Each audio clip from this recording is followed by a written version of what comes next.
बच्चों, आज हम लोग क्लास 5 करेंगे और क्लास 5 करने से पहले जो हम लोगों ने क्लास 4 में जो पढ़ा था लास्ट में, उसका हम थोड़ा सा रिवीजन कर लेते हैं पहले। तो आइए हम पहले उस बात का रिवीजन करते हैं जो हमने क्लास 4 में पढ़ा था। तो बच्चों, आपने देखा था कि लास्ट टाइम मैंने अम्लों के रासायनिक गुणधर्म पढ़ाए थे आप लोगों को, और अम्लों के रासायनिक गुणधर्म के अंतर्गत मैंने आपको पहला पॉइंट ये पढ़ाया था कि अम्ल जब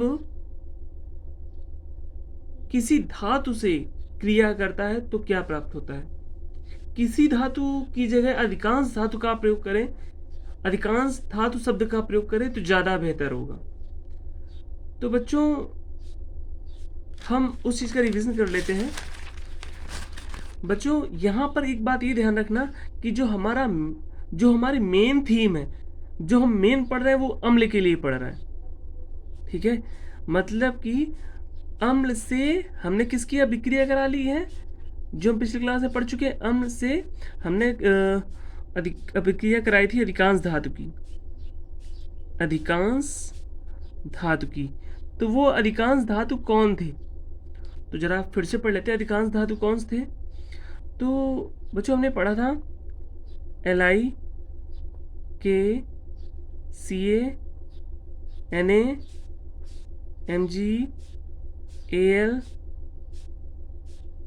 Mn, Zn, Fe।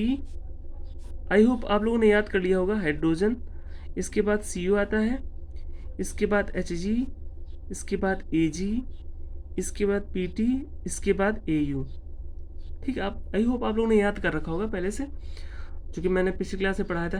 तो मैंने आपको ये बताया था अधिकांश धातुएं उनको कहा गया है जो हाइड्रोजन के ऊपर स्थित हैं।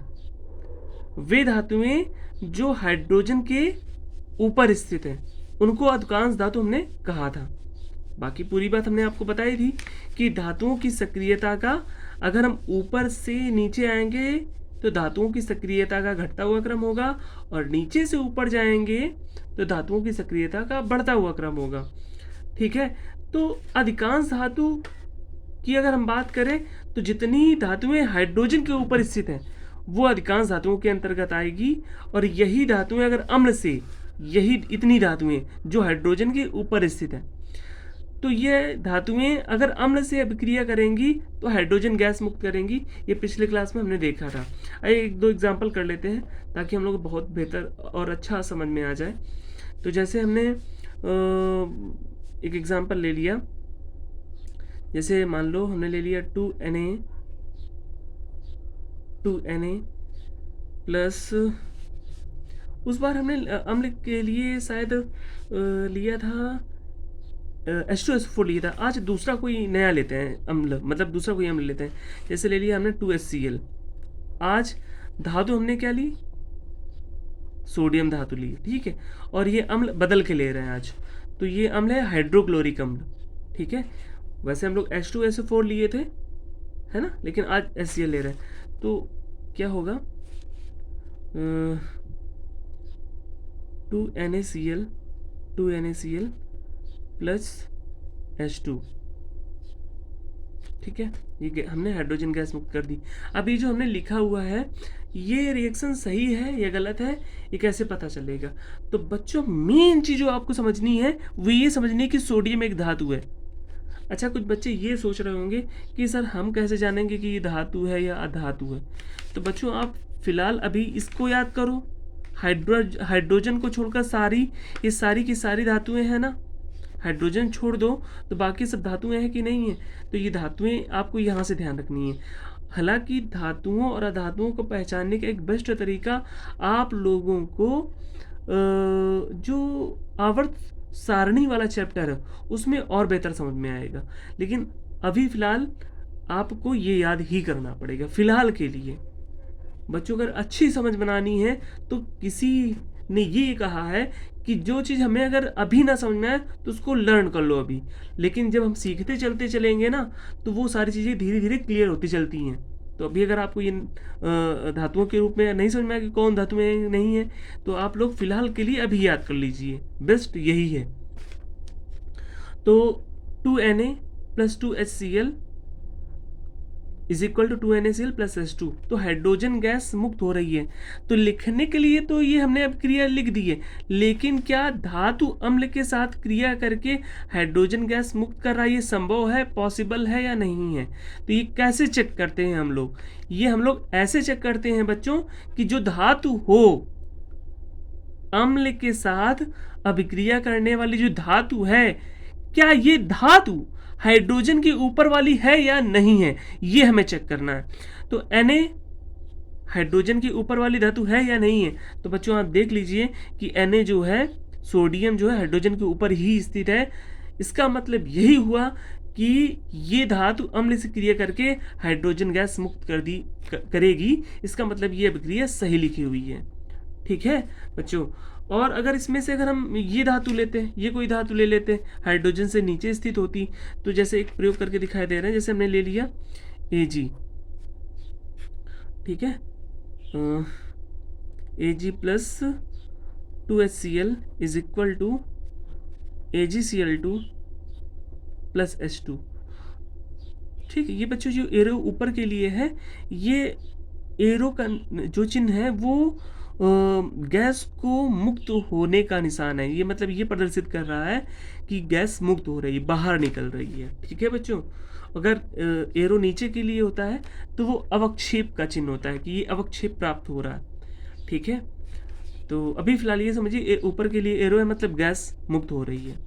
तो ये क्रिया सही है या गलत है? अगर आपसे पूछे कोई ये क्रिया सही है गलत है, ये आप कैसे जानेंगे? तो 2HCl मतलब हाइड्रोक्लोरिक अम्ल, तो ये हाइड्रोक्लोरिक अम्ल है।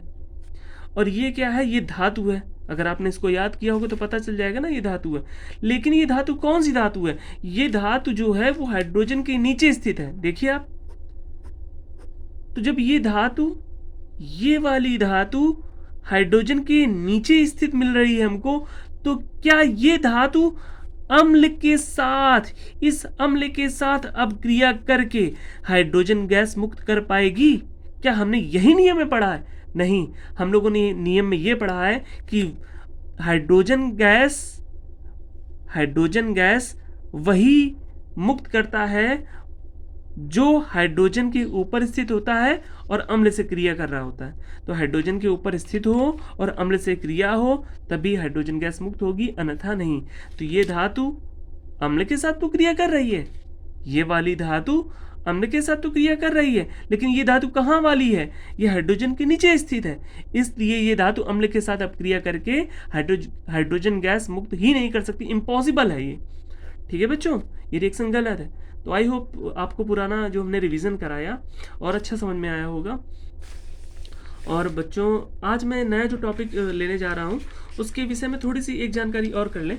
ये बात आपको मैंने पिछले क्लास में कराई भी थी, और हो सकता है मैंने कम जानकारी कराई हो, तो आज आप लोग थोड़ा सा देख लीजिए अम्ल और क्षार के विषय में। कि बच्चों, एक मैं कुछ संख्या लिख रहा हूँ, 0 1 2 3 4 5 6 7 8 9 10 11 12 13 14। ठीक है, ये संख्या लिखी। इसको बेटा पीएच स्केल बोलते हैं, पीएच स्केल। ठीक है, पीएच स्केल है। इसके विषय में और विस्तार से आगे बात करेंगे। अभी फिलहाल जितनी बात आपको आवश्यक है मैं वही बताऊंगा केवल। ठीक है बच्चों। तो बच्चों, आपको ये देखना है कि मैंने टोटल 0 से लेकर 14 तक संख्याएं लिखी हैं, 0 to 14। और इस 0 से 14 की संख्या को लिखने में 15 संख्याएं लिखी गई हैं। आप चाहे तो गिन सकते हैं, 15 संख्याएं लिखी गई हैं। तो 15 संख्याएं लिखी गई हैं, तो इनमें से 20 की संख्या कौन पड़ेगी? पहले गिन लेते हैं 15 संख्या है भी या नहीं। 1 2 3 4 5 6 7 8 9 10 11 12 13 14 15। तो बच्चों, बीच की संख्या इसमें कौन सी होगी? बीच की संख्या इसमें कौन सी होगी? तो इधर से 7 छोड़ दें, इधर से 7 छोड़ दें। 1 2 3 4 5 6 7, 1 2 3 4 5 6 7। तो सात इधर से छोड़ दो, सात इधर से छोड़ दो बच्चों, तो ये बीच में संख्या पड़ गई कि नहीं पड़ गई। तो बच्चों ये जो बीच की संख्या है ये हमारा मिड पॉइंट है होगा। और यहीं से आप लोगों को ये ध्यान रखना है कि ये हमारा पीएच स्केल है, पीएच स्केल। तो ये पीएच स्केल में जो 7 से कम अंक हो, जो 7 से कम अंक हो वो अम्ल कहलाएगा, और जिनका 7 से ज़्यादा हो, जिनका पीएच मान 7 से ज़्यादा हो वो क्षार कहलाएगा। ध्यान रखना बच्चों, जिस विलयन का पीएच मान, जिस विलयन का पीएच मान, जिस विलयन का पीएच मान क्या हो, 7 से कम हो। ध्यान से सुनना बच्चों, जिस विलयन का पीएच मान, जिस विलयन का पीएच मान 7 से कम आए, मीन्स 6 आए, 5 आए, 4 आए, 3 आए, 2 आए, 1 आए, 0 आए, तो वो विलयन अम्लीय कहा जाएगा। जैसे आप लोगों से कोई पूछ दे कि पीएच मान, किसी विलयन का पीएच मान मान लो 3 आ गया, तो पूछा जाए ये विलयन कैसा होगा, तो हम लोग जानते हैं कि जिस विलयन का पीएच मान 7 से कम आए वो कैसा होता है, वो विलयन अम्लीय होता है। तो ये अम्ल की कैटेगरी में चला जाएगा, अम्ल की कैटेगरी में। और जिस विलयन का पीएच मान 7 से अधिक हो, मीन्स अगर किसी विलयन का पीएच मान 10 आ गया तो वो क्षार की श्रेणी में चला जाएगा। ठीक है, तो ये बात आप लोगों को अच्छे समझ में आ गई होगी कि जिस विलयन का पीएच मान 7 से कम होता है वो अम्लीय विलयन होता है, और जिस विलयन का पीएच मान 7 से अधिक हो वो कैसा होता है, क्षारीय होता है, अगर 7 से अधिक हो। और बाई चांस किसी विलयन का पीएच मान 7 ही हो, किसी विलयन का पीएच मान 7 ही आ जाए, तो वो विलयन ना तो अम्लीय होगा ना तो क्षारीय होगा। जिस विलयन का पीएच मान 7 से कम आए वो अम्लीय है, जिस विलयन का पीएच मान 7 से अधिक आए वो क्षारीय होता है, और जिस विलयन का पीएच मान 7 ही आ जाए तो वो ना अम्लीय होगा ना क्षारीय होगा, वो कैसा होगा, वो उदासीन होगा, वो उदासीन विलयन होगा। वो कैसा विलयन होगा बच्चों, वो उदासीन विलयन होगा। और उदासीन विलयन वाले मैं आपको उदाहरण बता दे रहा हूँ कि उदासीन विलयन के लिए हमारा सबसे अच्छा उदाहरण है जल। जल का एक आशुद्ध जल का पीएच मान जो होता है वो बेटा 7 होता है। आशुद्ध जल का पीएच मान कैसा होता है, 7 होता है। जो हमारा लवण होता है, जो लवण है ना, उसका पीएच मान भी 7 होता है, ध्यान रखना। ये उदासीन जल भी उदासीन विलयन होता है और लवण भी उदासीन विलयन होता है। मतलब जल ना तो अम्लीय है ना जल क्षारीय है, ठीक है बच्चों। और लवण जो है ये भी न क्षारीय है ना अम्लीय है, ठीक है बच्चों। तो जल और लवण, आशुद्ध जल की बात मैं कर रहा हूँ, आशुद्ध जल जो होता है वो आशुद्ध जल, ठीक है, आशुद्ध जल। आगे बात समझ में, आशुद्ध जल उसको कहते हैं बच्चों जैसे कि पानी, जब जैसे छोटा सा उदाहरण ले ले, जैसे हम पानी खौला रहे हैं, ठीक है, जैसे पानी को हम गर्म कर रहे हो और उसको खौलाएं, तो अगर उस पर प्लेट ढक दें तो वो भाप जो निकलेगी वो प्लेट की निचली सतह पे लग जाएगी ना। तो वो भाप जब हम प्लेट को हटाते हैं तो जैसे ही उस प्लेट को हटाते हैं तो टप टप से पानी की बूंदें दूसरी जगह गिरने लगती हैं। अगर वो सारा पानी जो टप टप भाप बन के फिर ठंडा हुआ और बूंदों के रूप में टप टप से गिर रहा, उसको इकट्ठा कर ले तो वो आशुद्ध जल होगा, ठीक है। आगे बात समझ में बच्चों, तो वो आशुद्ध जल का उदाहरण होगा।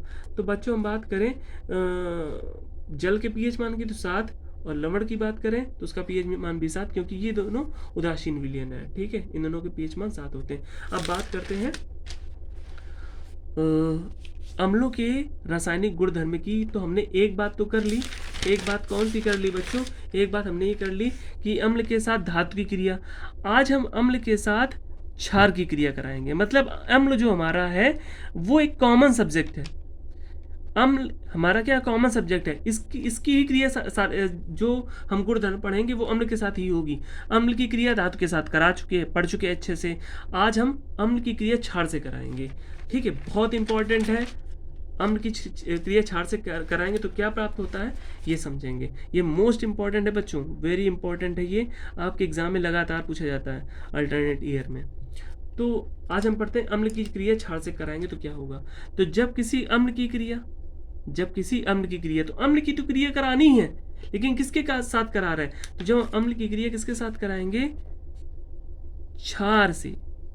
जब अम्ल की क्रिया क्षार से कराते हैं तो हमें क्या प्राप्त होता है, लवण प्राप्त होता है और जल प्राप्त होता है। ध्यान से समझना बच्चों, जब किसी अम्ल की क्रिया क्षार से कराते हैं, मतलब अम्ल और क्षार को मिला रहे हैं, एक अम्ल से क्षार की क्रिया हो रही है, तो अम्ल से क्षार की क्रिया कराएंगे तो क्या प्राप्त होता है? लवण और जल प्राप्त होता है। ऐसी अपक्रिया उदासीनीकरण अपक्रिया कहलाती है। ये मोस्ट इंपॉर्टेंट है।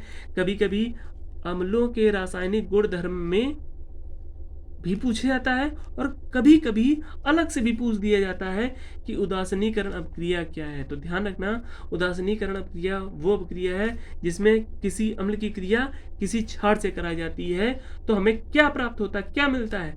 लवण और जल प्राप्त होता है, और ऐसी अपक्रिया उदासीनीकरण अपक्रिया कहलाती है। एग्जाम्पल देखो बच्चों, HCl। HCl क्या आपने पढ़ा है पहले से? HCl अम्ल का उदाहरण है, मैंने लिख दिया है अम्ल, एसिड। NaOH क्या है? सोडियम हाइड्रोक्साइड है, ये क्षार है, बेस अंग्रेजी में बोल सकते हैं इसको। और इसकी अम्ल की क्रिया क्षार से कराई तो क्या प्राप्त हुआ? NaCl, लवण। ये बेटा लवण है, नमक है, ये साधारण नमक का सूत्र होता है। ये हम लोग जब भोजन वोजन बनाते हैं तो उसमें इसी नमक का प्रयोग किया जाता है, NaCl का, और प्लस H2O। आगे बात समझ में? तो बच्चों हम इस बात पे जोर देंगे कि अम्ल की क्रिया क्षार से कराएंगे तो क्या मिलता है? लवण और जल मिलता है। अब बात करते हैं इसको उदासीनीकरण अपक्रिया ही क्यों कहते हैं? अम्ल से क्षार को मिलाते हैं तो इसको उदासीनीकरण अपक्रिया ही क्यों कहते हैं? तो यहाँ पे उदासीनीकरण इसलिए कहते हैं क्योंकि अगर हम इज इक्वल टू के पहले देखें, इज इक्वल टू के पहले देखें तो HCl इसका pH मान क्या होगा? इसका pH मान जो होगा, इसका pH मान क्या होगा बच्चों? इसका pH मान 7 से कम होगा, 7 से कम होगा। और इसका pH मान कितना होगा? इसका pH मान, चूंकि ये क्षार है तो इसका 7 से अधिक होगा, है ना? मतलब ये फ्लैक्चुएट कर रहा है, इधर उधर घूम रहा है, 7 से कम 7 से अधिक, है ना? अम्ल का pH मान 7 से कम होता है, और NaOH का pH मान, HCl का pH मान 7 से कम और NaOH का pH मान 7 से अधिक होता है। लेकिन लवण, अभी हमने पढ़ा है कि लवण और जल का pH मान कितना होता है? फिक्सेबल है, 7 ही होता है। और 7 होता किसका है? जो उदासीन पदार्थ होते हैं। तो हमने दो ऐसे पदार्थ लिए जो उदासीन नहीं थे, 7 से कम अम्लीय होता है, 7 से अधिक क्षारीय होता है, तो ये दोनों उदासीन नहीं थे। लेकिन जब इन दोनों की अपक्रिया करा दी तो ये दोनों कैसे हो गए? ये दोनों ऐसे पदार्थ बन गए जो उदासीन विलीनों को दर्शाते हैं। तो जाहिर सी बात है, इसलिए इसको उदासीनीकरण अपक्रिया कहते हैं। बहुत इंपॉर्टेंट है, आपकी परीक्षा में हर अल्टरनेटिव ईयर में पूछा जाता रहा है। तो बच्चों एक बार फिर से इसको रिवाइज कर लेते हैं कि जब किसी अम्ल की क्रिया, अम्ल तो कॉमन सब्जेक्ट है क्योंकि अम्ल की ही क्रिया करा रहे थे, तो अम्ल की क्रिया आपकी बार किससे कराई? क्षार से कराई। तो अम्ल की क्रिया क्षार से कराते तो क्या प्राप्त होता है? लवण और जल प्राप्त होता है। ऐसी अपक्रिया उदासीनीकरण अपक्रिया कहलाती है। एग्जाम्पल आप लोग ये याद कर लीजिएगा। ओके, आप लोगों को कैसा क्लास समझ में आया बताइएगा जरूर।